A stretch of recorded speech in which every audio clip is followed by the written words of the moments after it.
Good afternoon. This is Mr. Rodriguez. Just sharing another suggestion with both parents and teachers. This exercise is identifying essay components, and then I have the standards for argumentation. So first, I'm going to have my students highlight the thesis statement that's in the last introductory sentence. And I teach my students to specifically position their thesis statement in the last sentence. That way I can go straight to that last sentence and find their thesis statement. Real uniform, real simple, organized, and we both can assess whether we're learning and understanding quickly.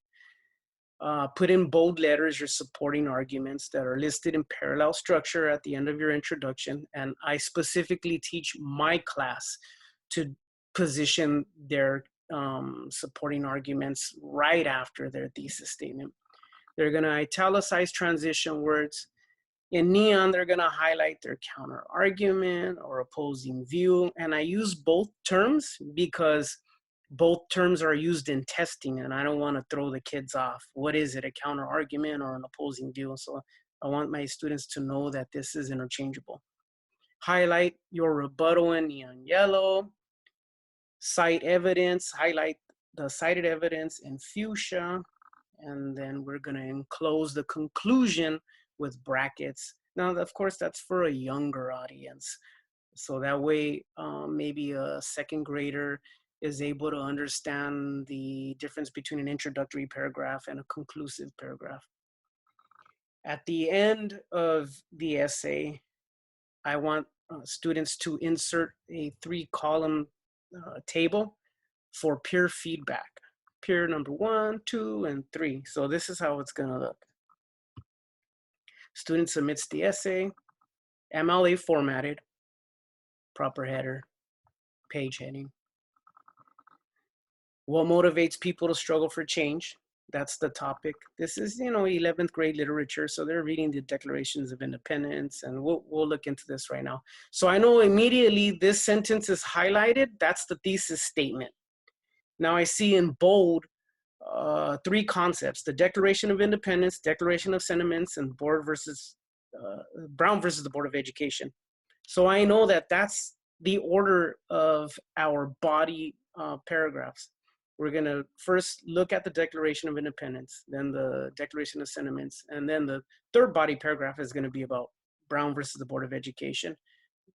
Perfect. Now I see highlighted in fuchsia some cited evidence.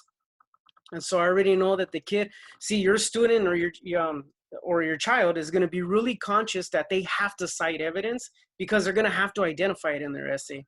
This is another great exercise for supporting and encouraging that behavior. We see that we have transition words, another, additionally, furthermore, italicized, more cited evidence. In most cases, there's a transitional phrase. Now here's a counter-argumentative transition word. So it's both italicized and then highlighted because that's the rebuttal, and it's in neon green. Then we have, a counter-argument. Then we have the rebuttal in neon yellow that addresses the counter-argument. That's one of the 11th grade standards, is to be able to anticipate your audience's concerns, right? So you want to always address their concerns, any opposing concerns, to demonstrate that you have an open mind and you see the other side of the topic. And then finally, we have the enclosed conclusion.